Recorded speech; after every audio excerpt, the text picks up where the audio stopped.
बचपन में या अपनी जिंदगी में कभी न कभी आपने चक्की वाली कहानी जरूर सुनी होगी। वही जिसमें एक आदमी को एक जादुई चक्की मिलती है और उस चक्की से वो जो भी मांगता उसे वो मिल जाता। लेकिन क्या कभी आपने सोचा है इस चक्की से ये सारी चीजें कैसे निकलती है, या फिर इस चक्की को आखिर बनाया किसने, या ये चक्की इस आदमी को ही क्यों मिली? वेल, आप कहोगे ये तो एक कहानी ही है और कहानी में ये सब कौन सोचता है। आपकी बात कुछ हद तक सही भी है। हमारी आम कहानियों में जादुई चक्की, जादुई चिराग, इन सब की एक्सप्लेनेशन हम नहीं ढूंढते। लेकिन आज मैं आपको कोई आम कहानी नहीं सुनाने वाला, बल्कि मैं आपको एक great science fiction writer Robert Sheckley की लिखी हुई कहानी सुनाने जा रहा हूँ, जो उन्होंने समथिंग फॉर नथिंग के नाम से पब्लिश की थी, पर मैं इसे द विशिंग मशीन कहना पसंद करता हूँ। ये कहानी हमारी टिपिकल चक्की वाली कहानी या अलादीन के चिराग वाली कहानी जैसी ही है, लेकिन साइंस फिक्शन और जबरदस्त ड्रामा के तड़के के साथ। तो आइए बिना किसी देरी के शुरू करते हैं द विशिंग मशीन। कहानी की शुरुआत होती है एक 35 साल के आदमी से, जिसका नाम लूक ग्रिफिन होता है। लूक हमेशा से अमीर बनना चाहता है, पर उसे मेहनत करना बिल्कुल पसंद नहीं। अपने इसी निकम्मेपन के कारण उसकी फाइनेंशियल हालत बहुत खराब होती है। वो एक छोटे से किराए के कमरे में रहता है, जिसका रेंट वो महीनों तक नहीं भरता। उसका मकान मालिक भी उसे बिल्कुल पसंद नहीं करता। मकान मालिक लूक के बहानों से तंग आके उसे एक रात आखिरी वार्निंग देता है कि कल उसका कमरा खाली होना चाहिए। मालिक के जाने के बाद लूक सोचता है कि कल तो वैसे भी उसे बाहर निकाल दिया जाएगा, क्यों ना आज आखिरी बार इस कमरे में आराम फरमाया जाए। ये सोचकर वो सो जाता है। लूक गहरी नींद में होता है कि तभी किसी चीज के गिरने की आवाज आती है। इधर उधर देखने पर उसे सामने एक मेटल का डब्बा दिखाई देता है। लूक को कुछ समझ नहीं आता कि ये चीज क्या है। ध्यान से देखने पर उसे इस डब्बे के ऊपर एक रेड बटन नजर आता है। वो इस बटन को दबाता है और मशीन को उठाते हुए कहता है, काश मेरी मदद के लिए कोई होता। तभी मशीन के अंदर एक घंटी बजती है और एक आदमी मशीन से निकलकर लूक से कहता है, जल्दी बताओ इसे कहाँ पर रखना है। ये सब देखकर लूक डर जाता है और उस आदमी से पूछता है कि वो कौन है और उसके कमरे में कैसे आया। आदमी जवाब देता है कि वो पावर मूविंग कंपनी का एक मुलाजिम है और वो लूक के बुलाने पर आया है। लूक उस आदमी से कहता है कि फिलहाल वो वापस चला जाए, और वो आदमी मशीन के अंदर चला जाता है। लूक को अंदाजा हो जाता है कि उसके हाथ क्या लगा है। लूक मशीन को टेस्ट करने के लिए फिर से बटन दबाकर इससे 7 करोड़ रुपये मांगता है।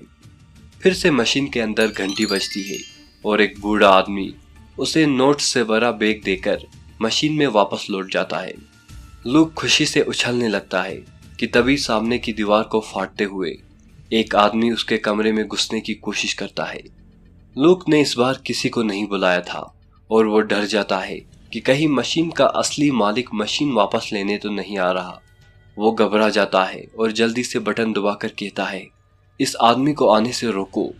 बटन दबाते ही एक हट्टा कट्टा मुस्टंडा आके उस आदमी के सर के ऊपर एक डंडा मारता है और वो दीवार फिर से ठीक हो जाती है। पहलवान गुस्से से भरी शक्ल लेकर लूक से कहता है, अभी के लिए तो ये चला गया, लेकिन ये फिर से आ सकता है। पहलवान के जाने के बाद लूक इस मशीन का भरपूर फायदा उठाता है। उसने जिंदगी में जो भी चाहा था और उसके मन में जो भी आता वो उस मशीन से मांगता और उसे वो सब मिल भी जाता। लूक ने सबसे पहले न्यूयॉर्क के बाहर एक पहाड़ खरीद लिया। इसके बाद मशीन से निकले स्पेशल कंस्ट्रक्शन कंपनी के आर्किटेक्ट, इंजीनियर और मजदूर लूक के मेंशन बनाने का काम शुरू करते हैं। मेंशन के दोनों तरफ लूक ने हर किस्म के फूल और हर तरह के फ्रूट्स के पेड़ लगवाए। वहीं मेंशन के ठीक ऊपर एक वाटरफॉल को तामीर किया गया, जो मेंशन के सामने गिर के एक बड़े से स्विमिंग पूल की शेप लेता। मशीन की बदौलत लूक की दुनिया ही बदल गई। वो सिर्फ एक दिन के अंदर गंगू तेली से राजा भोज बन गया।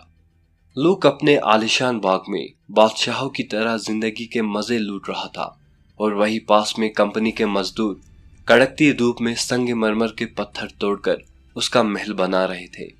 शाम को लूक अपने बड़े से लिविंग रूम में बैठ के विशिंग मशीन की तरफ देखते हुए सोचने लगा कि ये सब आखिर कैसे हुआ। कल इसी वक्त उसका मकान मालिक उसे गालियां दे रहा था और आज वो दुनिया के सबसे आलीशान महल में बैठा है। लूक जानता था कि ये कोई जादू टोना नहीं।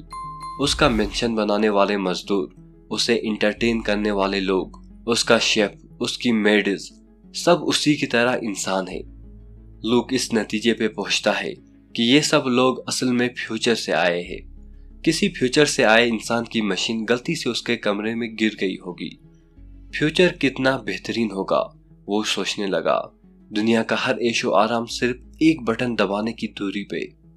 न कोई मेहनत, न कोई काम, सिर्फ इंटरटेनमेंट, इंटरटेनमेंट और इंटरटेनमेंट।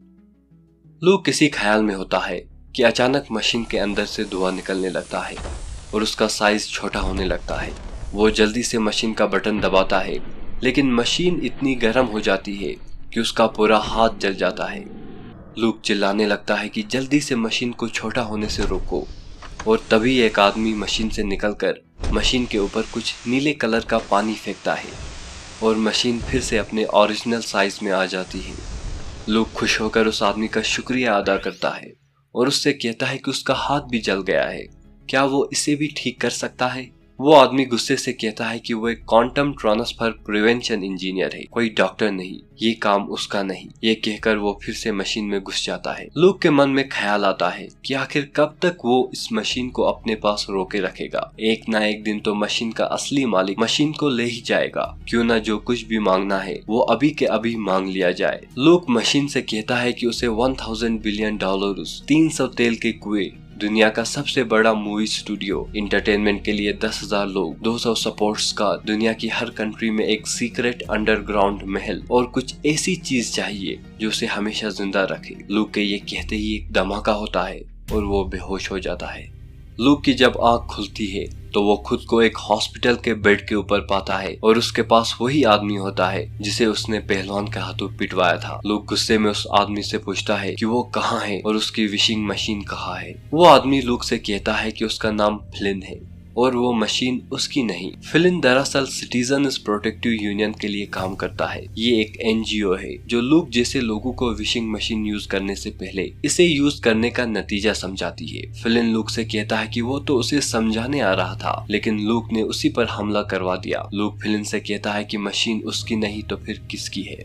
फ्लिन जवाब देता है कि वो जिसे विशिंग मशीन समझता है वो दरअसल एक एडवांस्ड साइंटिफिक गैजेट है जो विश मी एनीथिंग कंपनी की प्रॉपर्टी है। ये मशीन क्वांटम इंटेंगलमेंट से किसी भी चीज को स्पेस और टाइम में कहीं भी ले जा सकती है। लूक की शक्ल से साफ दिखता है कि उसके पल्ले कुछ नहीं पड़ रहा। फ्लिन उसे समझाता है कि मशीन खुद से कुछ नहीं बनाती, उसमें से निकलने वाले लोग और चीजें सिर्फ एक जगह से दूसरी जगह ट्रांसपोर्ट होते हैं। ये सब ऑलरेडी कहीं न कहीं एग्जिस्ट करते हैं। मशीन बस उन्हें स्पेस और टाइम के एक पॉइंट से दूसरे पॉइंट तक ट्रांसफर करती है। अब कोई भी आदमी जो इस मशीन को यूज करता है उसे अपनी सर्विसेज की पेमेंट करनी पड़ती है। पेमेंट की बात सुनकर लूक कहने लगता है कि उसे किसी ने नहीं बताया था कि कोई पेमेंट भी करनी होगी। फ्लिन जवाब देता है कि लूक को अच्छी तरह समझना चाहिए कि दुनिया में कोई चीज फ्री में नहीं मिलती। इसके बाद फ्लिन लूक को उन सारी चीजों का बिल दिखाता है जो उसने यूज करी थी। कुल मिला के ये बिल 1800 बिलियन यूनिट्स का बनता है। 1800 बिलियन सुनकर लूक के होश उड़ जाते हैं। वो चिल्लाने लगता है, ये सब फ्रॉड है, मैंने किसी से मशीन नहीं ली थी, किसी ने मशीन खुद मेरे रूम में रखी थी। फ्लिन लूक से कहता है, मशीन चाहे किसी ने भी रखी हो, यूज तो उसी ने की है। फ्लिन आगे कहता है कि लूक के हॉस्पिटल का खर्चा उसकी एनजीओ उठाएगी, लेकिन कंपनी का जो 1800 बिलियन यूनिट का कर्ज है वो लूक को खुद काम करके चुकाना पड़ेगा। ये सुनकर लूक फिर से बेहोश हो जाता है और जब उसकी आंख खुलती है तो उसके सामने एक भारी सा हथौड़ा होता है और एक लंबा सा आदमी उससे कहता है, जल्दी उठो, काम के वक्त सोने पर यहाँ इलेक्ट्रिक हंटर से कोड़े मारे जाते हैं। लूक को कुछ समझ नहीं आता। वो उस आदमी से पूछता है कि वो कहाँ है और यहाँ क्या हो रहा है। वो आदमी जवाब देता है कि उसे खुद नहीं पता वो कहाँ है। उसका नाम जेंग है और वो इतना जानता है कि आज से लूक उसके साथ काम करेगा। लूक पूछता है कि कैसा काम। जेंग कहता है कि आज एक और गधा अपने लिए महल बना रहा है और हमें उसके महल के लिए पत्थर तोड़ने हैं। लूक जेंग से पूछता है कि कितनी देर के लिए काम करना है। जेंग जवाब देता है कि यहाँ दिन के 100 यूनिट्स दिहाड़ी मिलती है। अब जितना उसके ऊपर कर्जा है उतने वक्त तक उसे काम करना होगा। लूक अभी भी बड़बड़ा रहा होता है, ऐसा नहीं हो सकता, वो मशीन तो मेरे कमरे में गलती से आई थी। जेंग हंसते हुए कहता है, मशीन गलती से नहीं जानबूझ के सबके कमरे में आती है। कंपनी के पास मजदूर कम है, इसलिए वो स्पेस टाइम में हर लालची इंसान को वो मशीन कुछ दिनों के लिए दे रहे हैं। जेंग लूक को उदास देखकर उसका हौसला बढ़ाने के लिए कहता है, दिल छोटा मत करो दोस्त, पहले 1000 साल ही थोड़े मुश्किल है, उसके बाद मेरी तरह तुम्हें भी काम की आदत लग जाएगी। लूक हंसते हुए कहता है, मैं तो इतने साल जिंदा ही नहीं रहूंगा। जेंग मुस्कुराते हुए जवाब देता है, यहाँ कोई नहीं मरता, कभी न मरने वाला अमृत पिए बगैर यहाँ किसी को नहीं भेजा जाता। लूक कहता है, लेकिन जो बिल्स मुझे दिखाए गए उसमें तो अमृत कहीं नहीं लिखा। जेंग अपना हथौड़ा उठाते हुए कहता है, कंपनी भला अमृत के पैसे क्यों लेगी, वो तो सबको फ्री में दिया जाता है। कंपनी को ऐसे मजदूरों से क्या फायदा जो कुछ ही सालों में मर जाए। अचानक लूक के पीठ पर एक कोड़ा पड़ता है और एक भारी आवाज पीछे से आती है, नवाब साहिब का आराम हो गया हो तो अब थोड़ा काम भी किया जाए।